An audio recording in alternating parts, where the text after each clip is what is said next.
السلام علیکم ورحمۃ اللہ وبرکاتہ۔ دولت عثمانیہ کے بانی کا اپنے بیٹے کو وصیت کرنا۔ امیر عثمان بن ارطغرل کی پیدائش 652 ہجری کی ہے۔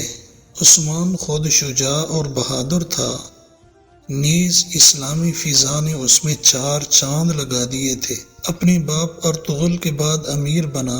امیر عثمان خان نے 21 رمضان سن 727 ہجری میں وفات پائی۔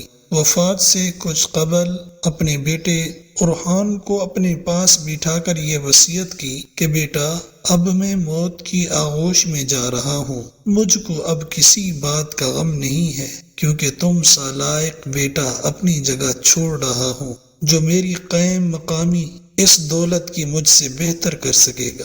بیٹا، یہ وصیت یاد رہے کہ ظاہر اور باطن میں اللہ کا خوف رکھنا اور عدل کو اپنا شیوہ بنانا کہ اسی سے سلطنت کی بنیاد مضبوط رہتی ہے۔ رعایا پر رحم کرنا، کیونکہ ہمارے رب کی صفت رحم ہے۔ حقوق کے معاملے میں قوی اور ضعیف کو یکساں سمجھنا، شریعت حقہ کو رائج کرنا اور کتاب و سنت کے مطابق عمل رکھنا۔ اگر میری اس وصیت پر عمل کرو گے تو تم ان اولیاء میں سے ہو جاؤ گے جو رضائے الہی سے کامیاب ہوئے ہیں۔ اور بیٹا، آخری بات یہ ہے کہ بھروسہ کو پایہ تخت بنانا اور وہیں مجھ کو دفن کرنا۔